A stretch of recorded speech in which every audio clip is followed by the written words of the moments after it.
Invito a que abran su Biblia en el libro del Evangelio según San Lucas. Evangelio según San Lucas, capítulo 10. El capítulo 10, verso 30 en adelante. Y si por favor se ponen de pie a darle reverencia a la palabra del Señor.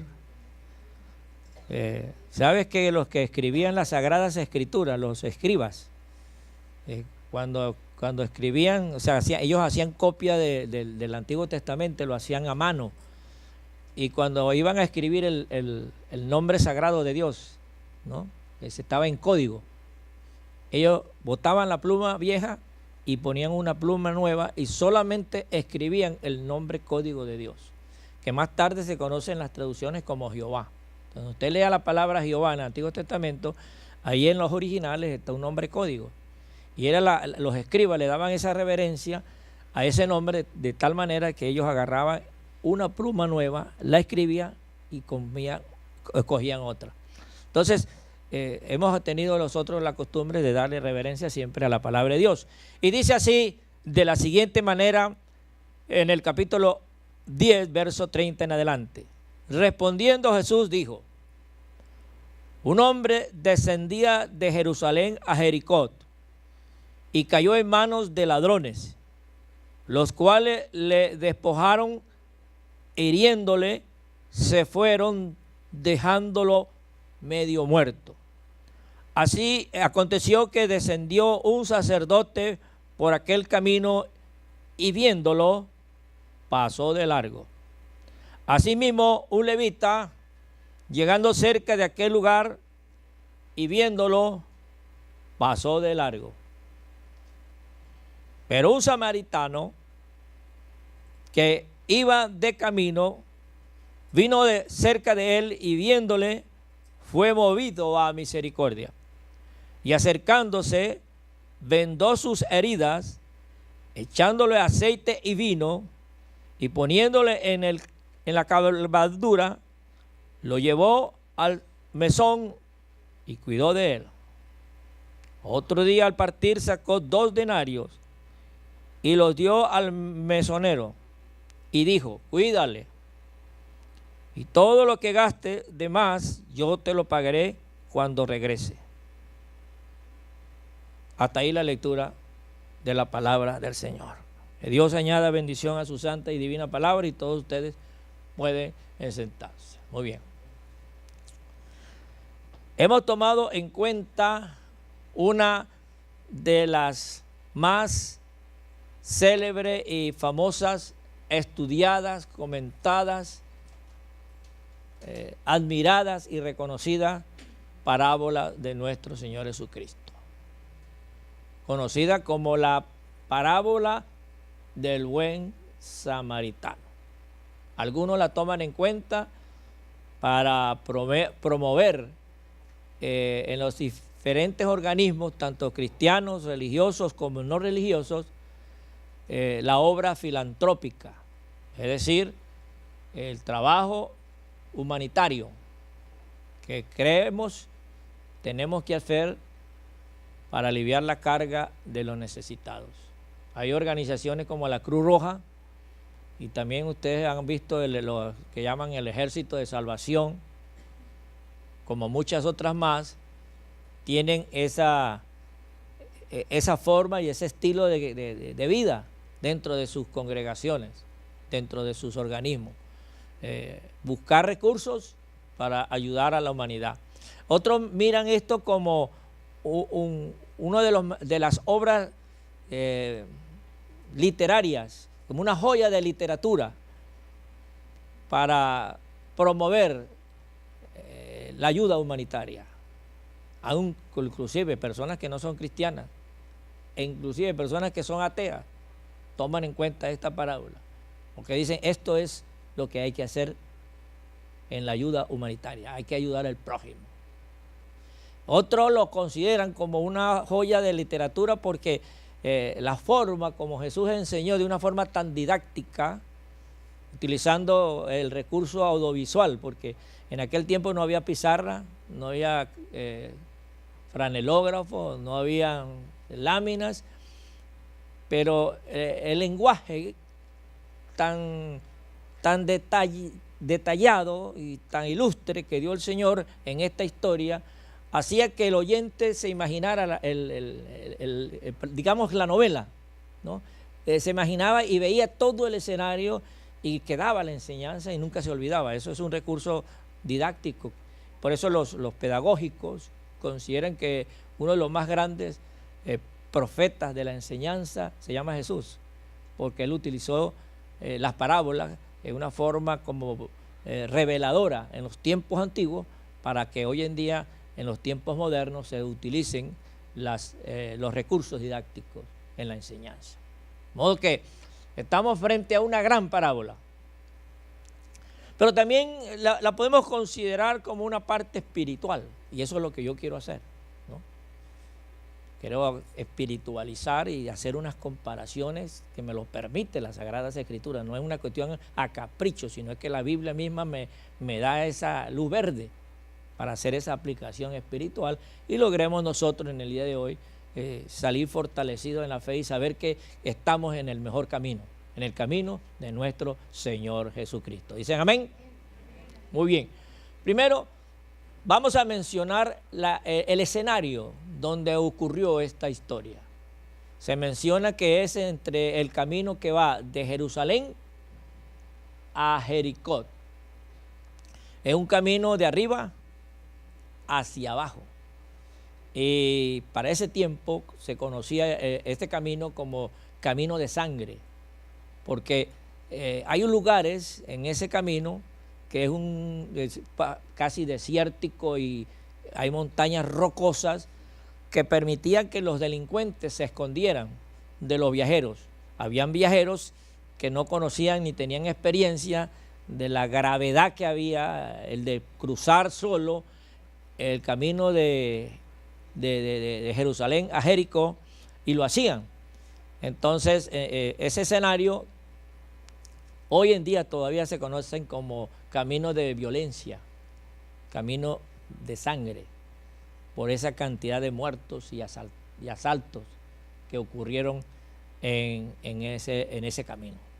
Usted puede ir a Jerusalén ahorita ya y puede llegar y conocer ese camino y darse cuenta del paisaje para dar razón a por qué se llama la carretera sangrienta o el camino de sangre.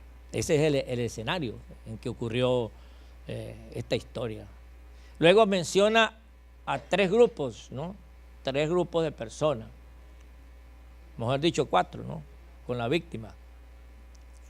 En primer lugar, menciona a los ladrones que asaltaron a este forastero, lo golpearon, le quitaron todo y lo dejaron medio muerto o casi muerto. Otra palabra como moribundo, ¿no? El otro grupo de personas son los líderes religiosos. El Señor menciona dos. A uno lo llama un sacerdote y a otro el levita. Sacerdotes y levitas son parte del grupo religioso que tenía que estar trabajando en el tabernáculo o en los tiempos modernos de Jesús en el templo. O sea, eran líderes que habían sido escogidos por Dios al servicio del resto del pueblo de Israel. Para ese tiempo había muchos líderes escogidos para el servicio de la humanidad, pero la actitud de ellos es que pasando por ese lugar vieron a la víctima y pasaron de largo. Los dos, tanto el sacerdote como el levita, al ver a esta víctima, pasaron de largo y no hicieron nada. Bueno, el otro personaje es el que llaman el samaritano. Samaritano, quiero que ustedes sepan su origen. Samaritano es el grupo de israelitas que en el tiempo de la división, que saben que Israel cuando era las 12 tribus bajo el dominio del rey David y Salomón, después de eso vino el rey Roboam, hijo de Salomón, y entonces se divide el reino en dos, en el reino del norte y en el reino del sur.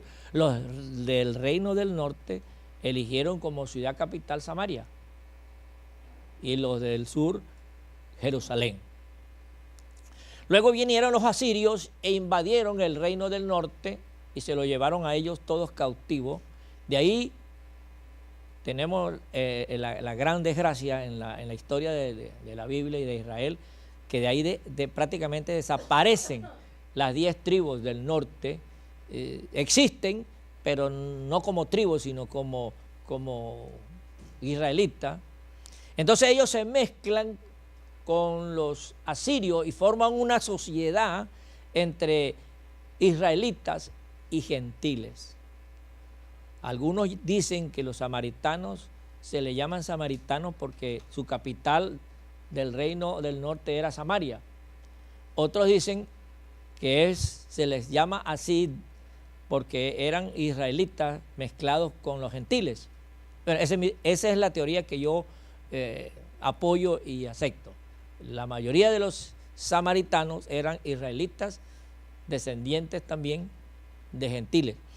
Y en la restauración de Jerusalén y el templo, el sacerdote Esdras llegó y encontró dentro del reino del sur a un grupo de descendientes de judíos y gentiles. Entonces él hizo algo que, pues, siempre que lo leo me parece muy cruel, ¿no?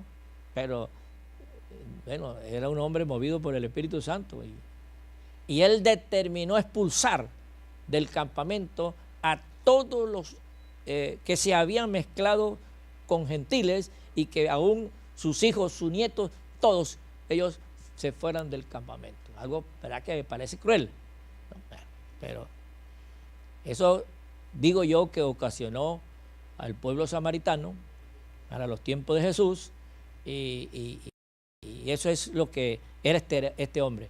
Era un judío o un israelita mezclado con los gentiles, que es como dice la India María, no eran ni de aquí ni eran de allá. Ok. Bueno, pero fíjese, este samaritano que siempre era discriminado por los judíos, encuentra a un judío moribundo en el camino de Jerusalén a Jericó.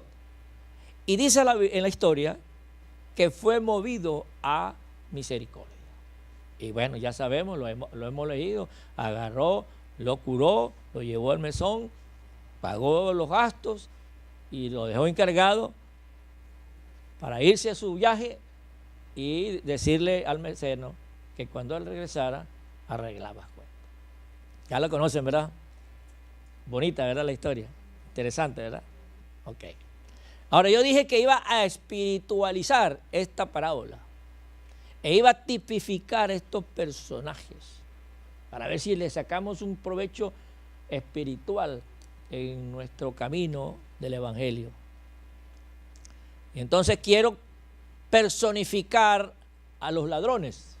¿Se acuerdan los salteadores?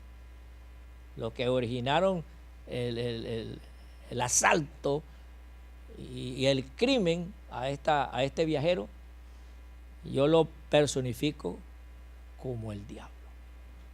El diablo, el Señor en una forma simbólica también lo llama como aquel que vino a hurtar, a matar y a destruir. Es una forma muy interesante en la vida de nuestro Señor Jesucristo, cuando él saca a la luz de que Él es el buen pastor y el buen pastor su vida da por sus ovejas. Y Él dice, yo he venido para que tengan vida y vida en abundancia. Yo vengo para cuidarlos, ¿no? Para cuidarlos, ¿por qué? Porque hay un ladrón que viene al rebaño a matar, hurtar y destruir. Entonces el diablo lo identificamos nosotros en la Biblia como un gran ladrón. Está calladito, pero es verdad. El diablo es un gran ladrón. Él llegó al Edén a robar la inocencia de nuestros padres, Adán y Eva, y la robó.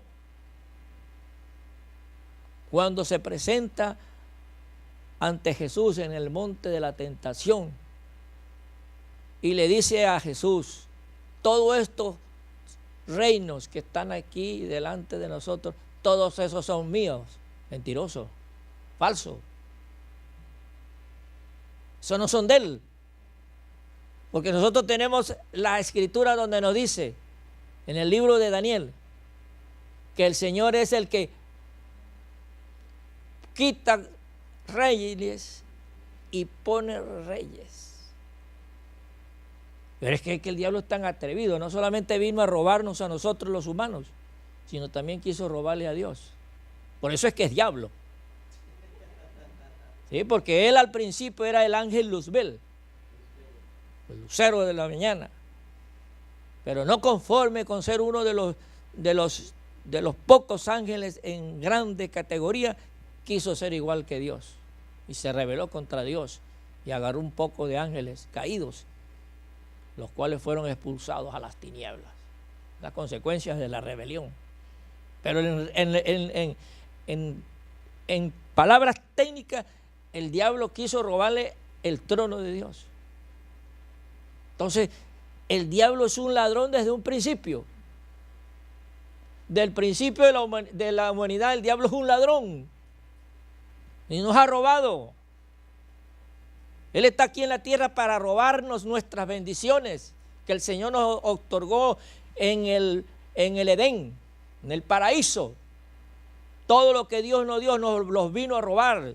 Acuérdese que nosotros teníamos el privilegio de vivir para siempre porque estaba el árbol de la vida que sirve para la salud, la juventud eterna. Pero viene con engaño como un gran estafador, porque así son los que estafan, ¿no? Y agarran los más tontos. Bueno, así el diablo usó esa artimaña. ¿Para qué? Para apropiarse de lo que es nuestro. Y nos robó. Y nos sigue robando hasta el día de hoy. Es un ladrón. Él nos roba nuestra salud. Él roba nuestra economía. Él roba nuestras vidas. La vida de nuestros familiares. La vida de nuestros hijos. La vida de nuestros descendientes. Él es un ladrón. No tenga temor en decirlo. Él es un ladrón.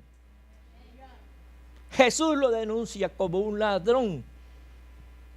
Y usted tiene que denunciarlo como un ladrón.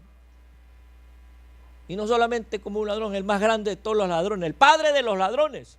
Porque no solamente él es un ladrón, hay muchos ladrones en el día de hoy. Y el ladrón tiene un pensamiento, una filosofía. El ladrón piensa de esta manera: lo tuyo es mío. Así piensa el ladrón. Y por eso sin temor va con violencia contra cualquier persona y se apropia de lo que es de los demás, violando uno de los mandamientos que Dios le entregó a Moisés. Cuando el Señor le dice en esos 10 mandamientos: no robarás. Ese es el delito que siempre el diablo desde un principio lo ha utilizado, y a todos los seres humanos que ha conquistado, a muchos de ellos lo ha transformado en ladrones. Yo he estado pensando cuántos ladrones hay en la tierra, porque no solamente son ladrones los que vienen y te ponen una pistola, un cuchillo y te quitan el reloj, te quitan la cartera, te quitan esto. Esos son un grupo de ladrones. Pero hay muchos ladrones profesionales que por profesionales son ladrones. Y nosotros, los hispanos, a muchos de ellos, muchos de nosotros hemos sido víctimas de profesionales que nos quitan el dinero para ayudarnos legalmente y resulta que se desaparecen. Y nos tienen con que sí, ya estamos allá en eso. Mentira, se roban el dinero. los que nos estafan con la venta de casas, con la venta de carros, con la venta de lo que sea. Pero nos estafan, son ladrones. Y hay ladrones de cuello blanco. Yo no, yo tengo cuello blanco, el hermano tiene cuello blanco, su hijo tiene, tenemos varios aquí en el día de hoy y otros tienen otro color. Pero eso se le llaman ladrones de cuello blanco. ¿Por qué? Porque son políticos y que se le llaman corruptos. Eso no son corruptos, son ladrones que se roban el dinero del Estado, del tesoro de la nación, que están señalados para beneficiar a la comunidad y al pueblo. Entonces ellos lo agarran, se lo meten a sus cuentas, se van sin hacer nada. Son corruptos, así con etiqueta muy buena, pero en realidad son ladrones. Bueno, y así sucesivamente. Hay muchos ladrones en todas las áreas, para que no mencionemos ni se nos alargue esto.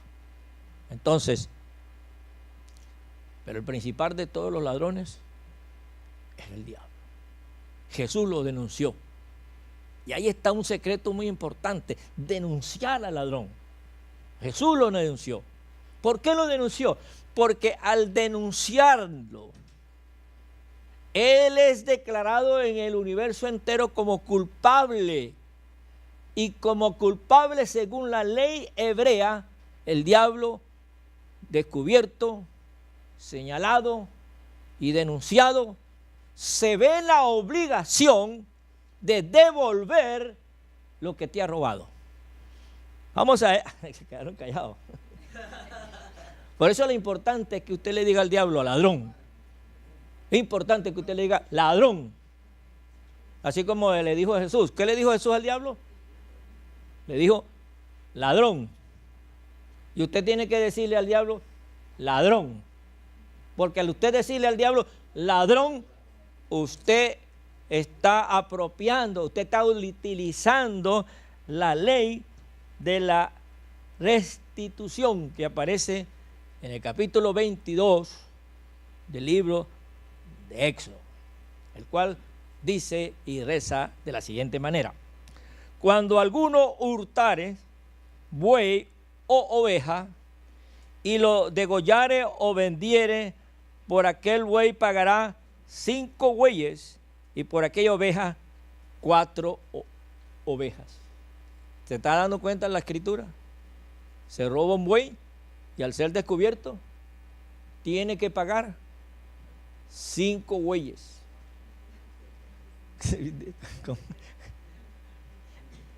5 bueyes por vez. Dice, si el ladrón fuese hallado forzando una casa y fuere herido y muriere, el que lo hirió no será culpable de su muerte. Pero si fuere de día, el autor de la muerte será reo de homicidio. El ladrón hará completa restitución. Si no tuviere con él, será vendido por su hurto. Si fuere hallado con el hurtado en la mano de una forma viva, sea buey o sea asno u oveja, pagará. Esa es la importancia de denunciar al ladrón. Por eso Jesús lo denunció. Lo denunció como un gran ladrón, para atar al diablo y obligarlo a que nos restituya el doble o el quíntuple de lo que él nos ha robado. Por eso es la importancia de hablar de una forma tipificada esta parábola. Ya mencioné algo de los líderes, ¿no? Los líderes que están obligados o no están seleccionados para ser una gran ayuda a la sociedad, para contribuir al bienestar social de su comunidad, de su pueblo, de su nación. Para eso es que los seleccionan como líderes. Aquí tenemos a los sacerdotes y a los levitas que estaban escogidos por Dios para servir al pueblo. Y así son los líderes, están señalados para servir al pueblo. Pero estos líderes, tanto religiosos como políticos, tienen un pensamiento filosófico. Primero yo, segundo yo, tercero yo, por último yo. Les gusta jugar el yoyo. Por esa razón es que cuando ven a la víctima moribunda, dice la historia que ellos pasaron de largo. Pasaron de largo. Porque ese es el pensamiento y por eso es que el mundo está como está. Tenemos un país súper rico en riquezas en el subsuelo, que es Venezuela. Venezuela es un país sumamente rico para ser una maravilla de nación. Tiene oro, tiene plata, tiene piedras preciosas, diamantes, tiene petróleo, tiene hierro, tiene agua potable. ¿Ah? Pero ¿qué pasa? Tenemos una cantidad de líderes, tanto en el gobierno como en la oposición, que piensan de esa manera. Primero yo, segundo yo y por último yo. No importa, han destrozado ese país. ¿Quiénes? Los líderes que fueron señalados para el servicio de la nación se han beneficiado ellos y sus familiares. No solamente Venezuela, México. México es una de las últimas, es la gran maravilla de América. Muchos de nosotros quisiéramos ser mexicanos por las películas. ¿Ah? Por la comida, esos tacos. ¡Wow! Sí, con ganas de ser mexicano por eso. Pero bueno, México es una maravilla, es un país sumamente rico. México tiene riqueza por todos lados y hay necesidad, por eso, pero por la necesidad, culpa de los líderes que piensan de esa manera. Entonces tenemos mexicanos por todos lados del mundo. Y así sucesivamente podemos hablar de todos los países, incluyendo la United States. Si aquí nuestros líderes que elegimos democráticamente en las elecciones pensaran diferente, el mundo sería diferente. No habría hambre, no habría ignorancia, no habrían desplazados, no habrían tanta miseria y tanta desgracia que existe en el día de hoy, porque tenemos líderes como estos que aparecen aquí.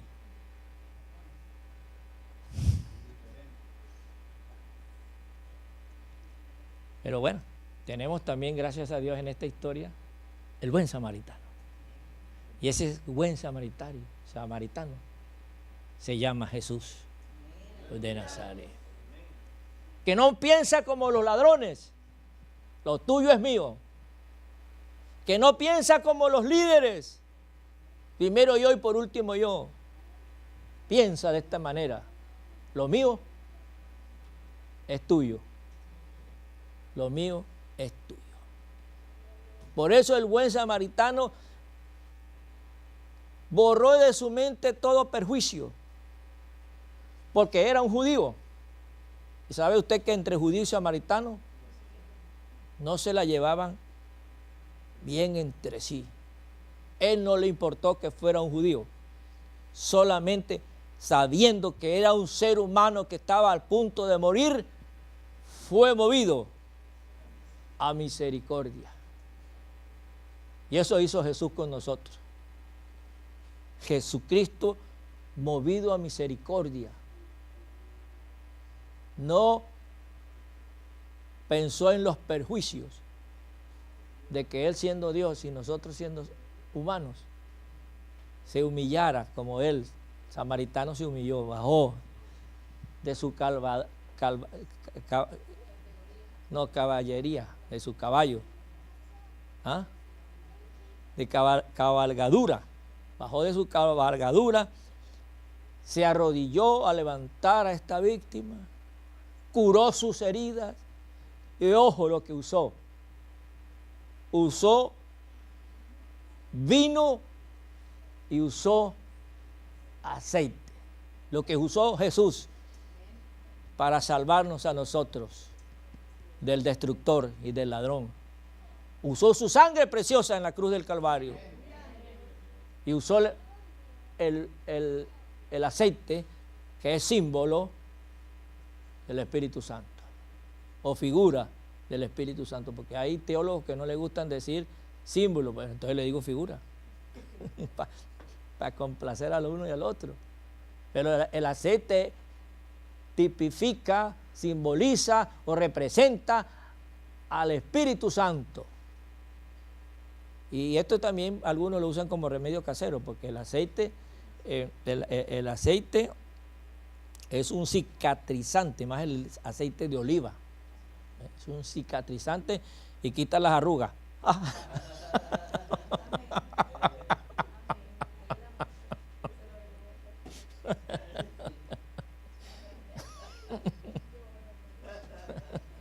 Pero tiene que ser aceite de oliva virgen, o mejor dicho, aceite hecho en casa.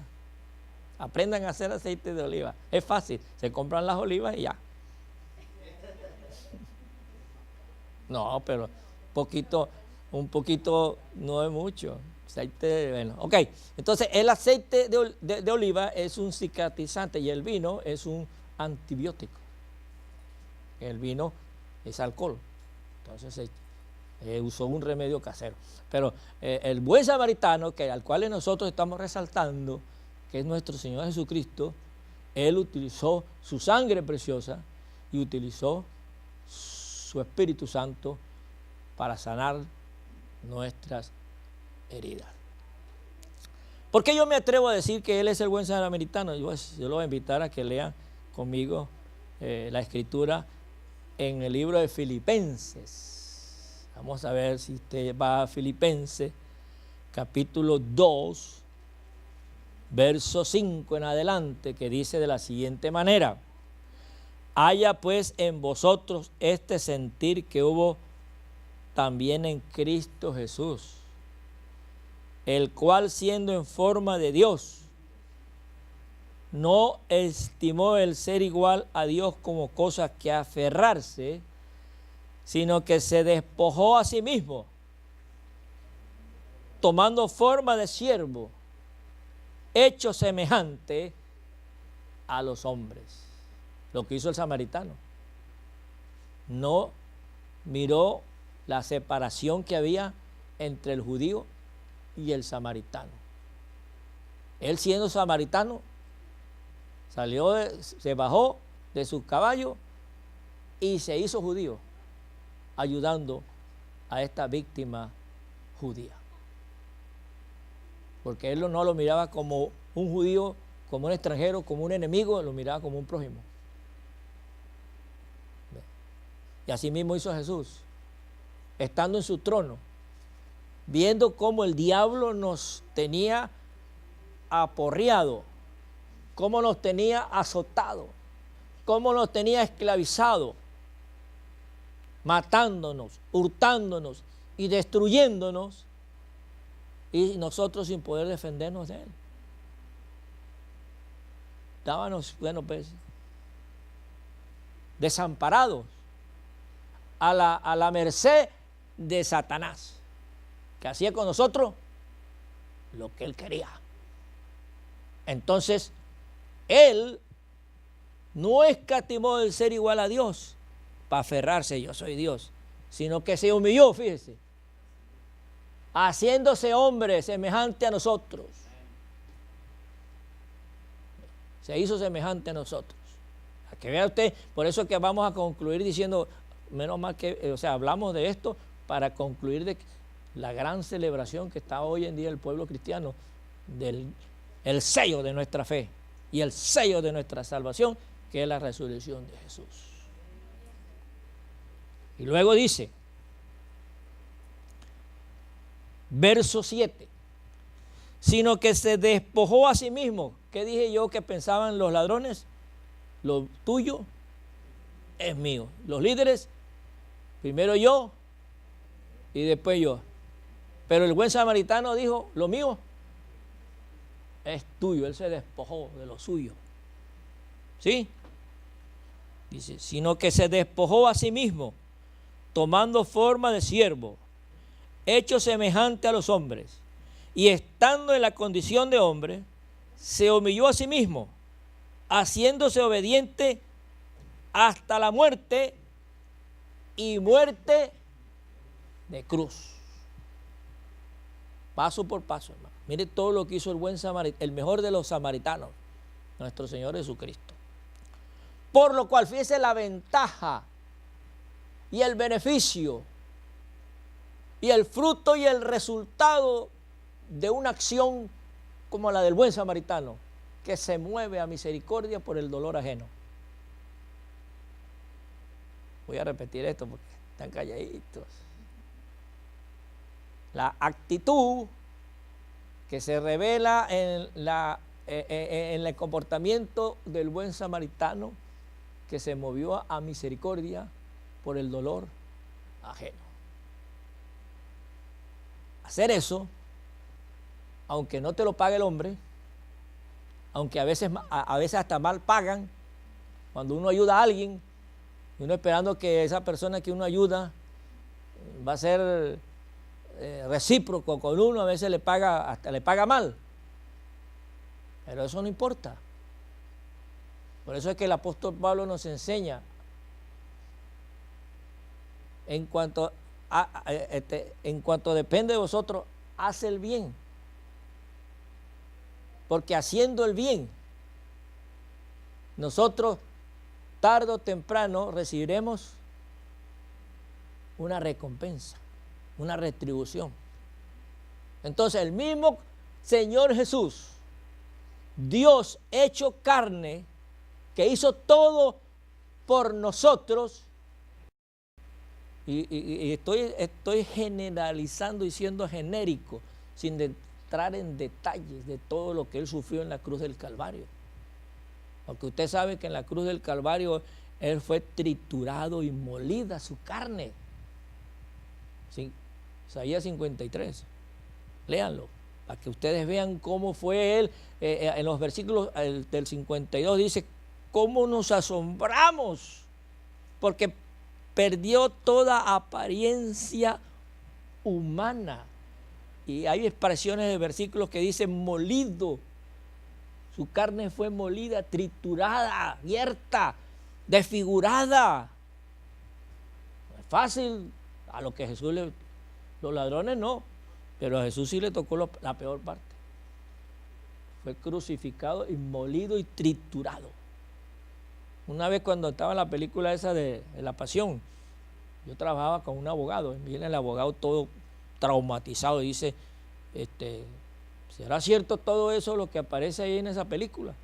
Y le dije, no, Mel Gibson quedó chiquito en la imaginación. Fue peor, porque su cuerpo fue triturado y molido. Y cuando le dije eso, no, salió espantado y se ve. Nos puse peor. Eso hizo Jesús. Eso hizo el buen samaritano por la humanidad. Eso hizo nuestro Señor Jesucristo por usted, por su familia, por mí, por todos nosotros. Se despojó a sí mismo, se entregó en cuerpo, alma y espíritu a la reestructuración, la salvación de las víctimas de Satanás. Dice, por lo cual, verso 9, Dios también lo exaltó. Eso es lo que estoy hablando de de la recompensa de nuestro Señor Jesucristo como nuestro Salvador, como buen samaritano y como la recompensa todos aquellos que hacen el bien, como dice el dicho, sin mirar a quién.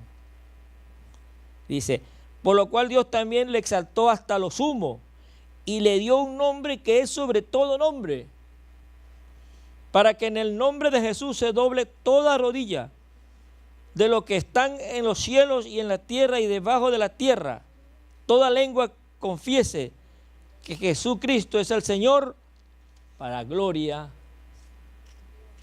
de Dios Padre. Ahí está el premio de una acción como la del buen samaritano. Hay recompensa, hay recompensa. Por eso el mismo Señor Jesús en su evangelio dice, tuve hambre y me diste de comer, tuve sed y me diste de beber, estuve enfermo y me visitaste, cuando estuve en la cárcel fuiste a verme. Sus alumnos o oyentes le preguntaron, ¿cuándo hicimos eso? Entonces el Señor responde, cuando lo hiciste a uno de mis pequeños, me lo hiciste a mí. Cuando usted ve a un necesitado, ese es Jesús, esperando por ti. Cuando usted ve a un enfermo, ese es un Jesús, esperando por usted. Cuando usted ve a un preso, ese es un Jesús, esperando por usted. Cuando usted vea un necesitado, piense que ese es Jesús esperando por usted. Si usted actúa como el buen samaritano, que lo mío es tuyo, y no como los ladrones, lo tuyo es mío, porque hay gente que encuentran las víctimas, ¿no? Un choque, o no sé, o unos ladrones que lo robaron y se fueron y dejaron algo. Llegan otros, en vez de auxiliarlo, le revisan el bolsillo a ver qué quedó, y encuentran algo y se lo quitan, un anillo, lo que sea, y se van. Tenemos que actuar como Jesús, como el buen samaritano. Lo mío es tuyo. Por eso es que Él vino y denunció al ladrón, y tiene autoridad, porque Él murió y resucitó. Al resucitar, se restauran todas las cosas que el diablo nos robó. Una de las cosas que Él nos robó fue la vida eterna, porque por medio de sus estafas y por medio de sus engaños, nosotros perdimos la vida eterna, vivir para siempre. Se nos fueron retirados del árbol de la vida, del árbol de la ciencia y del bien y del mal. Fuimos retirados del paraíso, donde estaba el árbol de la vida. ¿Ve? Pero en Apocalipsis dice que el árbol de la vida, que servirá para la salud de las naciones, estará de nuevo con nosotros, a nuestra disposición. Y no solamente eso, un cielo nuevo y una tierra nueva donde more la justicia, y donde el diablo será denunciado, sentenciado y puesto en prisiones eternas, y ya no van a molestarnos más, porque Jesús, el buen samaritano, lo denunció para quitarle a Él todo lo que nos ha robado y darnos a nosotros con creces, ¿no? Todo lo que el diablo nos ha quitado. Si Él nos ha quitado la salud, el Señor nos da. Por eso dice que por su llaga somos nosotros sanados. Y todo lo que Él nos ha robado, el diablo, todo nos lo está restituyendo el buen samaritano, Jesús de Nazaret, por la autoridad de que Él murió y resucitó. Ahí está la importancia de la resurrección. La resurrección le da a Jesús, el buen samaritano, toda potestad en el cielo y en la tierra. Todo dominio estaba a los pies de Jesús, el Cordero de Dios, inmolado, pero resucitado. Gloria a Jesús, gloria a Jesús. Así que nosotros tenemos ese privilegio, que el Señor, siendo rico, oiga bien, siendo Él el rico, se hizo pobre para que en su pobreza todos nosotros fuésemos ricos. Yo hubiese oído eso ahí sentado con ustedes, pegaba un grito y salía corriendo de la alegría. Pero quedan calladitos. O es como cuando dices tanta impresión, me quedo en shock. No, vamos a creer que están en shock, sabiendo que ustedes están recibiendo en Jesús por su resurrección riquezas eternas, que nadie se las va a quitar, nadie se las va a robar, nunca las va a perder. Son riquezas, como un día le dije yo a una persona que dice que pensaba yo de los israelitas. Y bueno, si a ellos le vamos a dejar la tierra, ese va a ser el imperio más poderoso del mundo por los siglos de los siglos, aquí en la tierra, porque nosotros, la iglesia, somos dueños del universo. A nosotros no nos pertenece la tierra, sino la tierra para nosotros es el estrado de nuestros pies, es donde ponemos nuestros pies, pero nosotros seremos dueños del universo entero, de los sistemas, de las galaxias, de los planetas, todos nosotros, los hijos de Dios, por medio de Jesús de Nazaret, el buen pastor, seremos dueños de todo eso, porque el diablo lo vamos a expulsar. Fíjese usted, por habernos robado aquí en la tierra, lo que Él nos robó en Jesús, nosotros denunciándolo a Él como ladrón, lo vamos a despojar de aquí la tierra que nos pertenece, pero también del espacio que Él tiene en los cielos. Lo sacaremos de ahí para estar nosotros paseando por arriba y por abajo.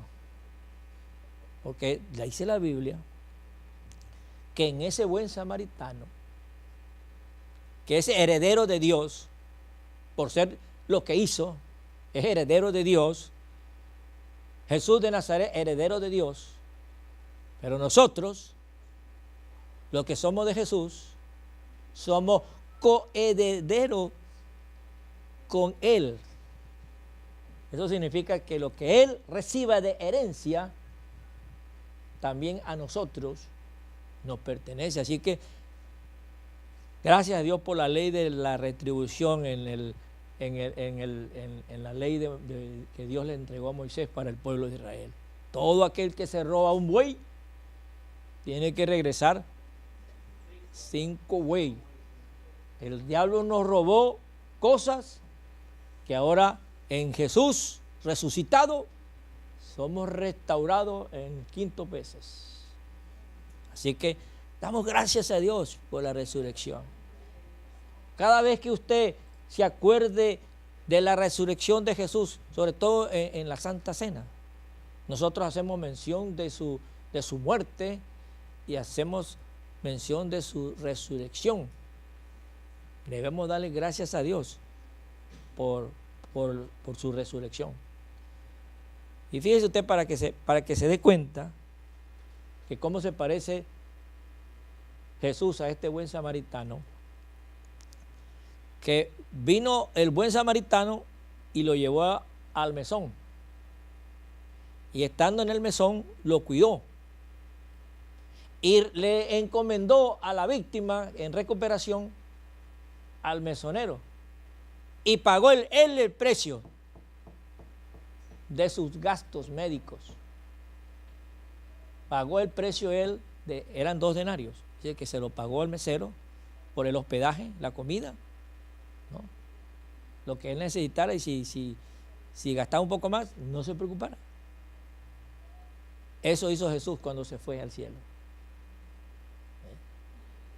Y él le dijo, pronto regresaré y le pagaré todos los gastos que él haga. Yo me voy a hacer cargo de todo lo de él. Eso lo hizo el Señor Jesús de Nazaret. Se fue y dejó al Espíritu Santo para que nos cuidara, nos complaciera. Porque si la víctima se paraba y quería comerse un taco, el mesero te pida lo que quiera.